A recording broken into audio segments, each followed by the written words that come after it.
If you are a Comic-Con dwelling cretin on the internet, then you've probably already seen a wealth of material about Daredevil, covering the show in terms of aesthetics, fight choreography, philosophy, connections to source material. I could go on. There's so much stuff out there about Daredevil. But when I found out Daredevil would be returning in 2024 and then subsequently finding out that it was actually going to be 2025 because of all of the reshoots, I decided that I wanted to cover Daredevil on this channel, dig back into the original 3 seasons on Netflix, and try and discover what it was that really spoke to me about the show, and figure out what were some of the technical high points and how those things all kind of coalesced to make something that spoke to me so directly. So I went back and watched season 3 again, and you know what really stood out to me this time? It's how good the goddamn costuming is.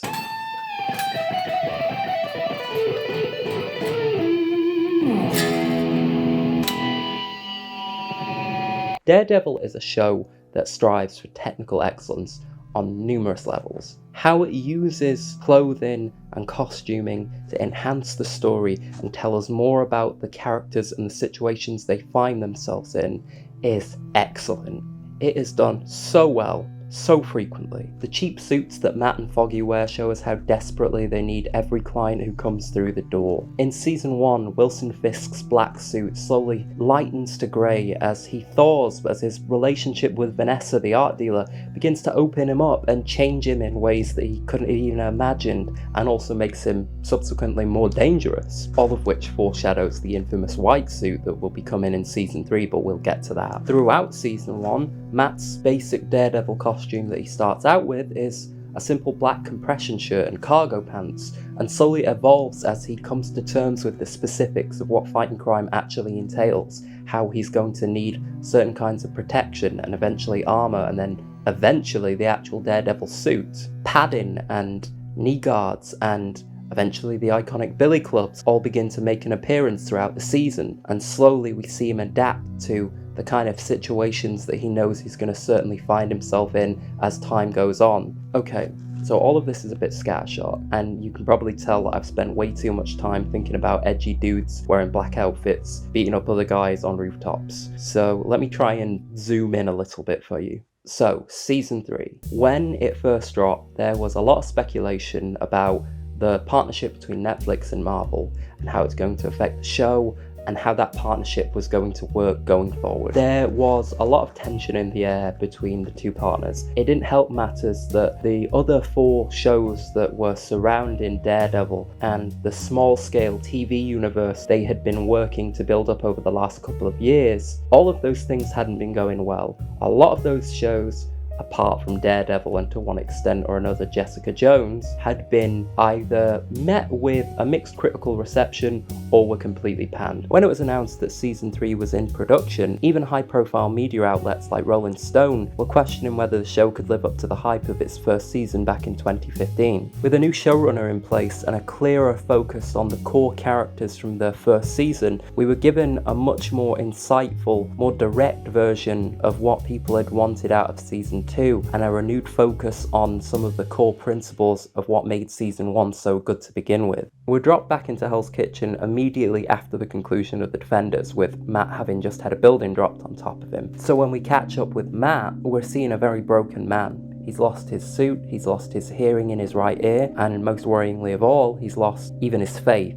A lot of what we see of him in these first few episodes is in direct contrast to how he was portrayed in season 2 of Daredevil and also in The Defenders. He is a lot more insular and he's a lot weaker. And when he dons his original Frank Miller inspired costume from season 1, we realise that we are a world away from the Matt who could take out an entire building of pissed off bikers. Matt is completely broken, both physically and spiritually, and his new costume shows us this very clearly. His season 1 outfit, though simple, was form-fitting and sleek and perfect for what he needed to do. It was designed for the task at hand. Now Matt is essentially just using whatever is to hand. In this case, it's just the remnants of an old nun's habit that he finds in a donation bin. Any of the previous outfits that he had been wearing just wouldn't work as well in this context. For one thing, the devil costume just wouldn't work here. It represents Matt's inclination to use symbology.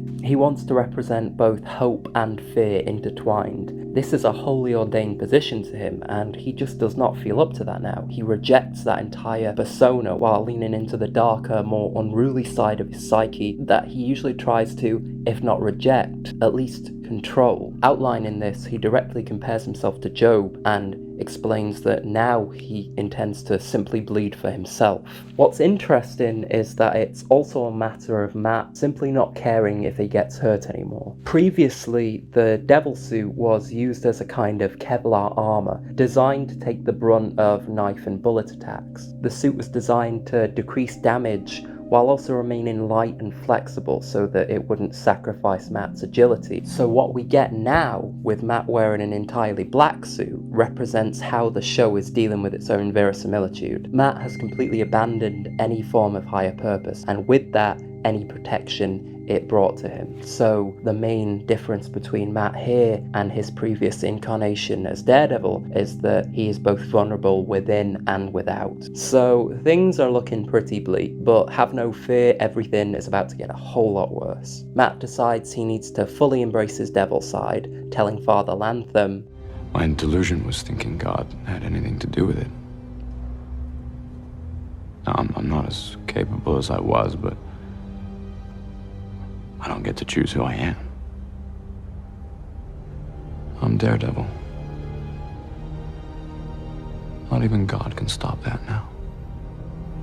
Part of this includes him foregoing his responsibilities as a defense attorney and completely isolating himself from his friends and loved ones. He spends the first half of the season slowly regaining his strength and mental fortitude, but any semblance of peace that he accrues is quickly shattered when he learns that the FBI has now struck a deal with Wilson Fisk and is releasing him under house arrest. This is the point where all of the disparate threads begin to weave back together, and we see that all of this is leading back to the question that has been at the thematic core of the show since the very beginning. Is it ever justified to take another person's life? All of this is very in line with how the show has been handling things up to this point. Questions regarding the morality of inflicting violence, of enjoying said violence, the responsibility of a person who actively tries to right the wrongs they see in the world. These are all sticks that we've been poked with before, but now things have really changed. Every one of the characters that we've been following for 3 seasons, 4 if you count the Defenders, have changed dramatically,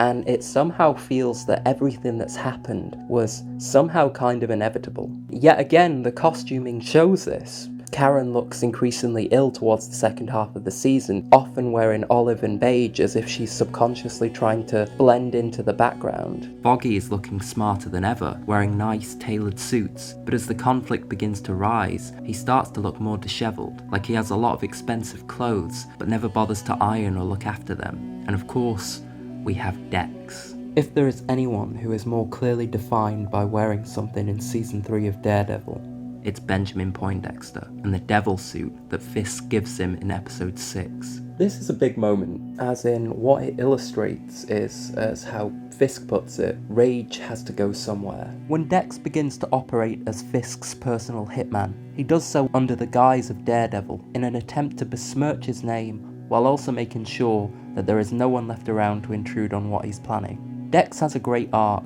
and though he's a completely new character, he's established well very quickly. When he starts to appear more disturbed, it's foreshadowed well, and it makes a lot of sense. He's also a great foil for Matt because he shares so many aspects of his character. They come from similar backgrounds, both have mental health issues, and are both filled with rage. All of this leads to a growing conflict that repeatedly sees Matt Murdock fighting his darkest impulses manifest in physical form.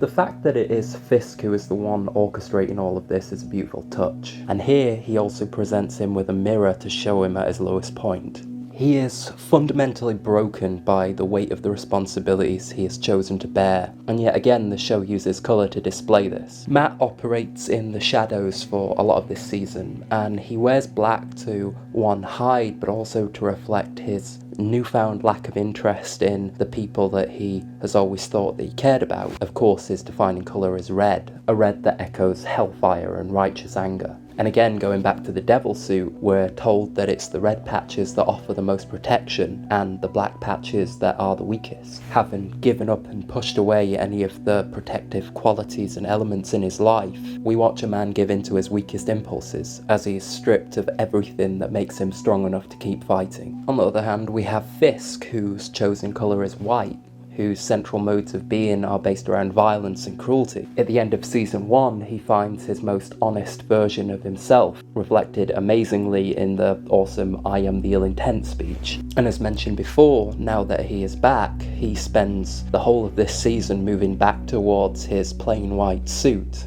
his wedding suit. This is the story of two men being boiled down to the most essential versions of themselves. Two direct inversions in direct conflict. But there is one thing that begins to slowly change things. Towards the latter half of the season, Matt's friends begin to slowly break through to him. This is the point where he begins to act more like himself, choosing to save Karen over a perfect opportunity to ambush Fisk, choosing to rekindle his friendship with Foggy, and it's here that we see the subtle hints of the rekindling of his spirituality. We're even shown this through clothing yet again, when Matt begins to wear a red t-shirt under his black costume after episode 10. We see the return of his better qualities begin to peek through.